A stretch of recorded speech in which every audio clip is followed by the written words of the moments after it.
bare, woody stems with a few blooms hanging on at the tips. That petunia looks half dead in its pot. Here's the relief. It's probably not dying, and it's not your fault. A few small, missed choices are usually why it's stalled, and fixing them can help it push fresh shoots and fill back out with heavy blooms. 5 natural fertilizers are coming, counting down from 5, and fertilizer number 2 is the one almost everyone reaches for first, and it quietly backfires. Skip ahead though, and nothing works until you know the plant is actually still alive. Fertilizer. Number 5. Picture 2 petunias side by side, same variety, same pot size. One has thick, upright stems loaded with blooms. The other is floppy, leaning over the rim, with flowers only where the stems are barely holding on. Same light, same water, different strength in the stem, and that difference usually traces back to potassium. Most gardeners have heard that banana peels are loaded with potassium, so the instinct is to bury a whole peel right next to the plant and expect stronger stems within days. Here's the catch. A whole peel sitting in the soil takes a long time to break down, and while it is decomposing, the microbes doing that work are actually pulling nitrogen out of the soil to fuel themselves, not handing potassium to your plant. So the peel that was supposed to help ends up briefly working against you. The fix is simple. Chop the peel small, or better, let it break down in a compost pile first, or steep it in water for a day or two to make a weak potassium tea you pour onto the soil, never onto the leaves. If you don't have peels breaking down already, a finished batch of banana-based compost does the same job without inviting rodents to dig around your pot, which whole peels absolutely will do. If your petunias are in containers rather than the ground, keep in mind they are watered more often, which flushes nutrients out faster. So a container plant usually needs this kind of feeding more frequently than one planted directly in the garden bed.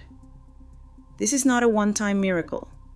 It is a slow contributor to sturdier cell walls and firmer stems, and the sign to watch for is new growth that stands upright instead of flopping, usually over the following couple of weeks, not overnight. Get the stem solid first, because everything else on this list depends on a plant that can actually hold its own blooms up. This one's simple. The next one is trickier than it looks.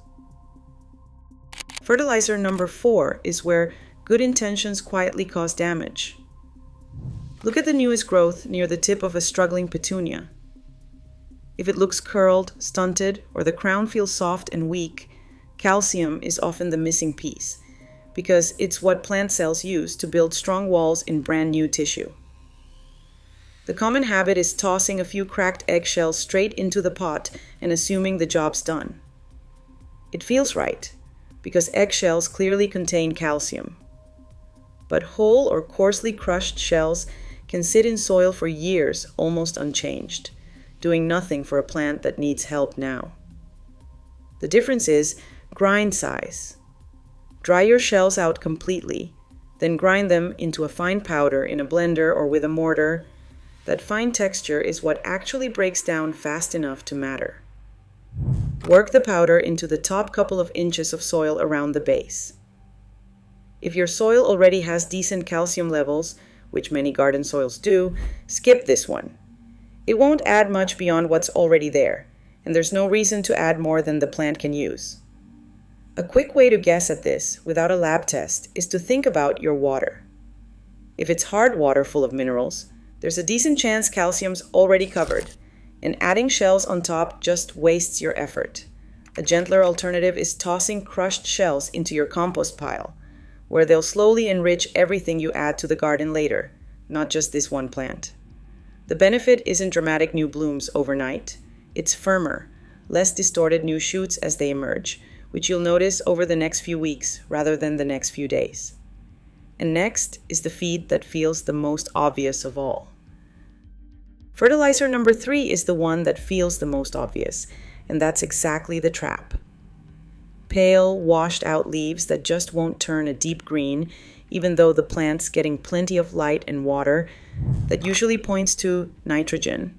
And coffee grounds are the first thing most people reach for because they've heard grounds are packed with it.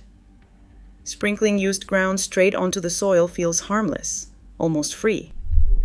Here's where it backfires.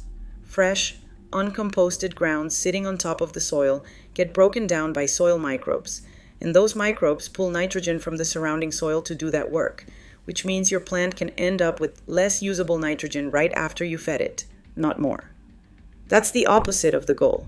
The safer approach is composting the grounds first, so the nitrogen tie-up happens before they ever reach your petunia, or applying only a thin layer, less than half an inch, and covering it with a bit of mulch so it breaks down gradually instead of forming a solid crust that blocks water and air. Container-grown petunias burn through nitrogen faster than ones in garden soil simply because watering washes nutrients out the drainage holes. So if yours are in pots, expect to repeat this more often than you would for an in-ground bed. And while we're on the subject, grounds don't meaningfully change your soil's pH the way a lot of gardening posts claim. Used grounds are close to neutral, so don't count on them to acidify anything. If you'd rather skip the guesswork, a weak, well-aged coffee compost tea gives you the nitrogen without the tie-up risk. Watch for a gradual deepening of leaf color over a couple of weeks as the real sign this worked, and remember, more nitrogen isn't automatically better. Too much, and you'll get lush, leafy growth with fewer flowers to show for it. And next up is the reversal that catches even careful gardeners off guard. Fertilizer number 2 is the one almost everyone already has in the cupboard. Yellowing between the veins on newer leaves, while the veins themselves stay green, paired with fewer blooms than usual. That's the classic look people try to fix with a spoonful of Epsom salt stirred into the watering can because it's cheap, it's already under the sink, and everyone's heard it works wonders. Here's the problem. Epsom salt is magnesium sulfate, and magnesium is a micronutrient your petunia needs in tiny amounts. If your plant already has enough, adding more does nothing at all.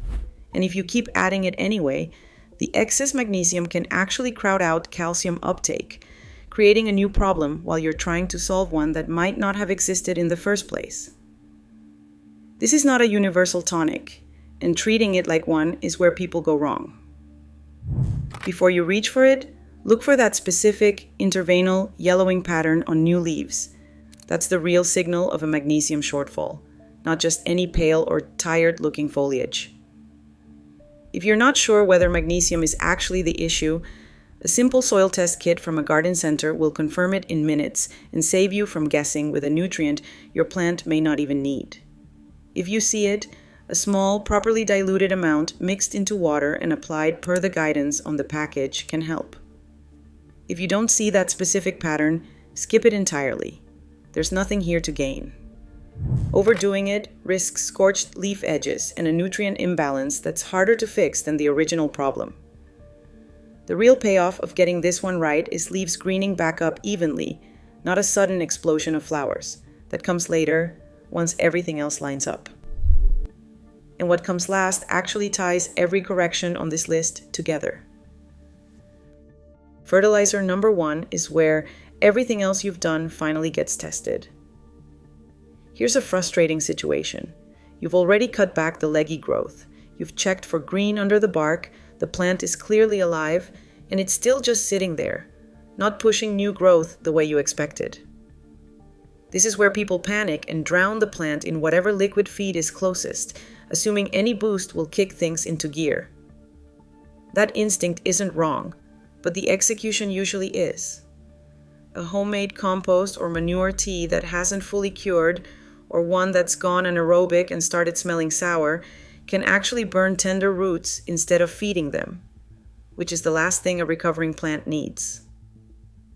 The version that actually works is a fully finished compost, steeped in water until it looks like weak tea, or a labeled commercial fish emulsion or kelp feed used exactly as the package directs, never doubled up to chase faster results. Apply it to moist soil right after you've done your rejuvenation pruning, and repeat every few weeks while the plant is actively pushing new growth. Once the plant is actively recovering, Look for a feed with lower nitrogen and a bit more phosphorus and potassium in the mix. That balance pushes energy toward buds and blooms, instead of piling on more leaves you don't actually need right now.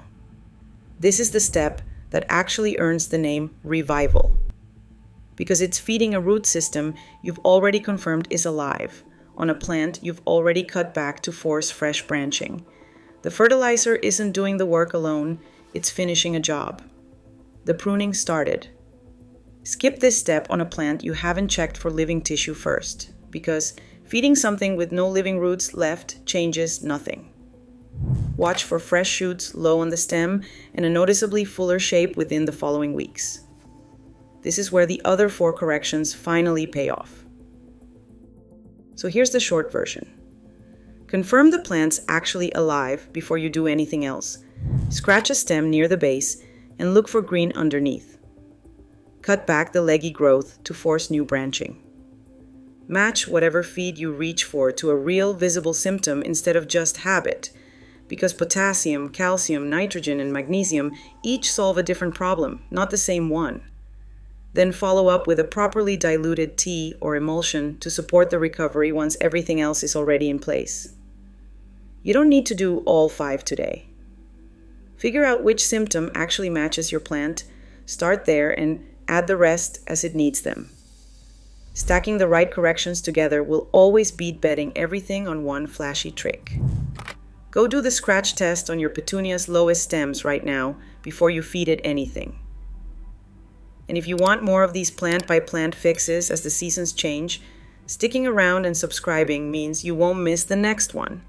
Tell me in the comments which fertilizer you're trying first, or what your own plant stems actually look like right now.